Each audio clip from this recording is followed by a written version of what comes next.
guys, today I'm going to be doing my FemPowerAthon TBR. The first challenge is to read a book with a female lead that is a thriller, horror, or mystery novel, and I picked The Girl in 6E by A.R. Tora? I'm not sure how you say it. So it's very vague on the back, and it just says, my life is simple as long as I follow the rules. Number 1, don't leave the apartment. Number 2, never let anyone in. And number 3, don't kill anyone.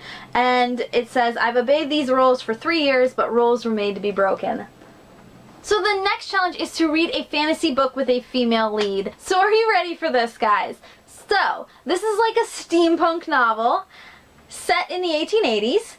It is about a woman who wants to be one of the paragons, which are a group of gentlemen that are basically, they're gentlemen superheroes. And since she's a woman, women can't vote back in the 1880s, much less be a superhero. And she wants to be a superhero. So challenge number 3 is to reread a book with a female lead that you are thankful for.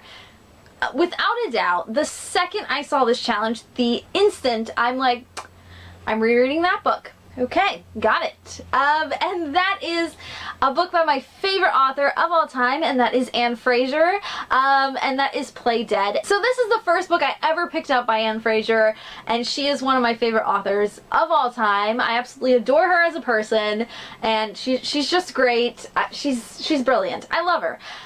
But, I'll tell you what, she writes badass female leads. I'll tell you what. And after I read, her memoir, I understand why she writes such badass female leads, because she's badass. So, Elsie Sandberg is our main character, and she is a homicide detective, and she's living in Savannah, Georgia, and she is dealing with all of these things from her past, and there's some magic voodoo kind of stuff involved as well. It's quite creepy. So there's some of that stuff involved, as well as just thriller, and it's great. I really recommend this read if you're looking for a thriller or like a murder mystery suspense kind of books. Anne Fraser is the best in the biz. I'm not kidding, you guys. She is fantastic. I really love Elsie Sandberg. She is badass, and through the entire series, she just kicks fucking ass, and I love her. I love her so much. She's so fucking awesome. Sorry, I gushed. Sorry. If Anne is watching this, I love you, and I love Elsie. So challenge number 4 is to read a feminist novel that is ahead of its time.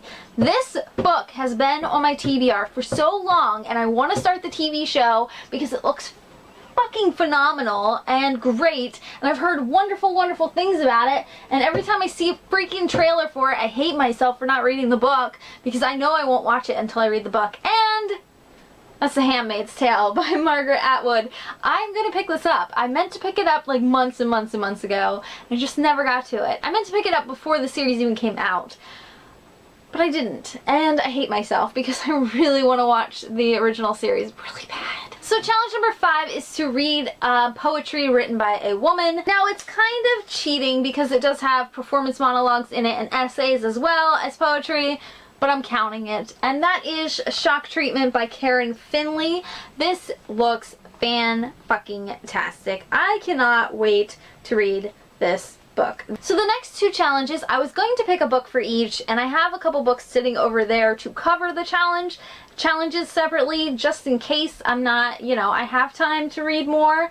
But for the time being, I decided to use a graphic novel that I recently purchased, like literally just purchased today. So this covers the challenge of read a book about a woman that unlike yourself, and it also covers the challenge of intersectional, a feminist book, even though it's a graphic novel. So this features a black female protagonist, and she wakes up in a hospital alone, and she's bruised, broken, and badly burned. And she is there after the horrific aftermath of Katrina as well. So she trudging through floodwaters. Nola has only one thing on her mind: revenge. So yeah, that is my kind of ambitious TBR for this readathon. I am hoping that I can get to all of these because I'm really excited about every single one of these books. Even Play Dead, which I've read multiple times already, I am really excited to reread. Peace, I'm out. Goodbye, guys.